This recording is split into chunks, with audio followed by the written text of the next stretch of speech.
असतात, काही सल असतात की जे आपण इतरांशी बोलू शकत नाही किंवा इतरांशी बोललं तर लोक काय म्हणतील किंवा शेअरिंग केलं तर काय म्हणतील, तर याच्यासाठी समुपदेशन ही एक कन्सेप्ट आहे. आपण जर आपल्याच मैत्रिणीशी एखादी गोष्ट शेअर केली, तिच्याशी बोलली, तर आपल्या मनातल्या ज्या चिंता असतील, ज्या राग असेल, भीती असेल, तर ह्या कुठेतरी कमी होण्याची चान्सेस आहेत. आणि ह्या जर कमी होत असतील तर आपण त्या बोलून दाखवलं पाहिजे. कधी कधी काय होतं, 40 नंतर आपल्यामध्ये बीपी वाढतं, सांधेदुखीचा त्रास, हे सगळे त्रास होत असतात आणि हे त्रासाला सामोरं जाऊन आपण आपली दैनंदिन कामं करीत असतो. पण हे कामं करत असताना आपण नेमकं काय केलं पाहिजे, तर पहिली गोष्ट आपण अशी केली पाहिजे की या स्वयंपाकघरात मी पोळी लागतीये, ती पोळी लागता लागता मला खाता येत नाही, पण सगळ्यांचा डब्बा भरून मी देते आणि मी तशीच 1-1:30ला जेवते.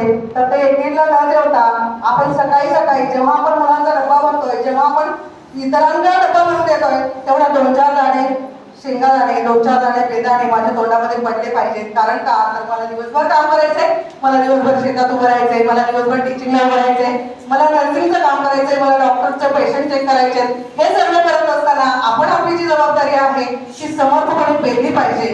कारण का, तर असं म्हटलं जातं, स्त्री जर कणखर असली तर घर उत्तम असतं, पण तीच स्त्री जर थकली, तीच स्त्री जर शिरली तर अख्खं घर कोलमडून पडतं. आणि हे अख्खं घर कोलमडून न देता तुम्हाला, मला, सगळ्यांना आपल्याला हे घर जर कोलमडून यायचे नसेल तर स्वतःला शारीरिक मानसिकदृष्ट्या फिट ठेवणं गरजेचं आहे. आणि हे फिट ठेवत असताना दुसरी महत्वाची गोष्ट की आपण आनंदी जगायला शिकलं पाहिजे.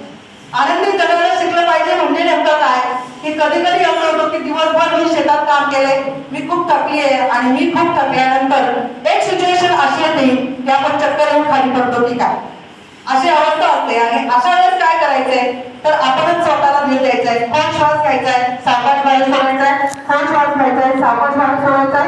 असं आपण करून आलेली जी सिच्युएशन आहे ती आपण कमी करू शकतो. तिसरी सूचना आहे किंवा तिसरं सांगणं आहे माझं असं की कधी कधी असं होतं की आपण एखादी धक्कादायक बातमी ऐकतो आणि ती धक्कादायक बातमी ऐकल्यानंतर आपले हातपाय लटपट कापायला लागतो.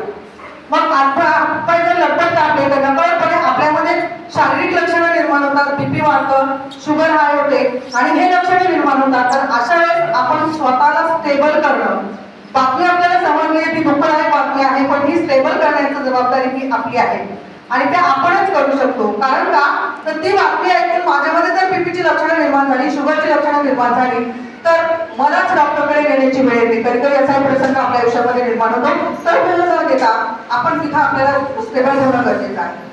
चौथी महत्वाची गोष्ट आहे की सगळ्यात महत्वाचा मुद्दा की आपण पॉझिटिव्ह थिंकिंग ठेवलं पाहिजे.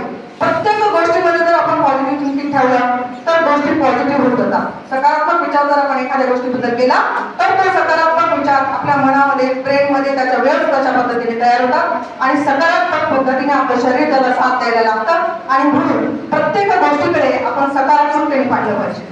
नंबर 5, पाचवी गोष्ट मी तुम्हाला सांगणार आहे की इथून घेऊन जाणार आपण काय घेऊन जाणार आहात, तर एक रिलॅक्सेशन टेक्निक आहे. मानसशास्त्रामध्ये जेव्हा सायकॅट्रिक सेंटरला पेशंटला शिकवलं जातं ते रिलॅक्सेशन टेक्निक जर मला संयोजकांनी जर संधी दिली तर मी नेक्स्ट कुठल्या तरी एका सेशनमध्ये स्त्रियांसाठी, दैनंदिन जीवनामध्ये आपल्यामध्ये खूप सारे ताण असतात आणि हे ताण रिलीज कसे करायचे, रात्रीचं टेन्शन कसं घालवायचं, की जी गोष्ट दिवसभर आपण थांबलोय तर रिलॅक्सेशनच्या काही स्टेप्स आहेत, त्या सगळ्या तुम्हाला येणार नाही, पण त्यातल्या 2-3 स्टेप मी एकच मिनिटामध्ये तुम्हाला सांगते. पहा की आपण जर झोपलोय, अंथरुणावर झोपलोय, तर आपल्या जो बेड आहे त्या बेडवर आपलं संपूर्ण शरीराचा भार टाकून द्यायचा आहे. तो भार टाकून दिल्यानंतर प्रथमतः आपले तळपाय जे आहेत, तळपायाचं चित्र आपल्याला समोर आणायचं आहे.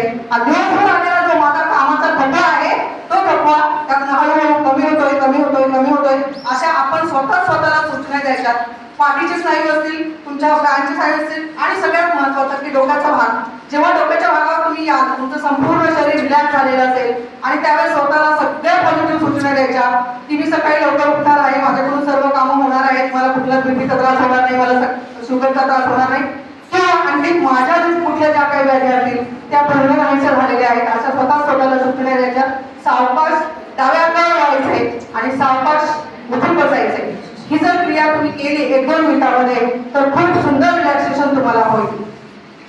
आणि सगळ्यात शेवटची गोष्ट की ह्या सगळ्या गोष्टी करता करता अशी एक गोष्ट येते की जिथं आपला वाढलेला असतो. आणि हा जो वाढलेला ताण आहे, हा वाढलेला ताण आपण कसं करायचा आहे की मला पेपर चेकिंग आहे, मला मीटिंग आहे, मला सगळीकडे पोहोचायचं आहे आणि हे सगळीकडे पोहोचता पोहोचता नकळतपणे माझी शारीरिक एनर्जी कमी होऊन जाते. तर अशा वेळेस आपल्याजवळ पाण्याची बॉटल, खाणे काही नसेल तर पाण्याची बॉटल आपल्याकडे असते आणि जास्त पाणी जर आपण पिलं तर आपल्या शरीराचं जी बॅलन्स लेवल आहे तर ती बॅलन्स राहते आणि त्याच्यामुळे आपल्याला दिवसभर फ्रेश होतं. जाता जाता दोन शब्द माझ्या इथं उपस्थित असलेल्या सगळ्या माता भगिनींसाठी की जात्याच्या धान्यापरी जरी भरडलं जिनं, जात्याच्या धान्यापरी जरी भरडलं जिनं, तरी मायेचा ओलावा नाही आटू दिला तिनं, तरी मायेचा ओलावा आटू नाही दिला तिनं, सप्त दुःखांचा पडिव तिला दूर दूर लोटून, सप्त दुःखांचा पडिव तिला दूर दूर लोकांनी स्नेह ठेवायला जपून, स्नेह ठेवायला जपून जात त्याला ओळखीतून. चंद्र भाकरीचा शोभत, चंद्र भाकरीचा शोभत बीज संस्काराचं पेरलं, चंद्र भाकरीचा शोभत बीज संस्काराचं पेरलं. अक्षरात पाठीवरच्या, अक्षरात पाठीवरच्या तिनं भविष्य उकळलं, तिनं भविष्य उकळलं. धन्यवाद.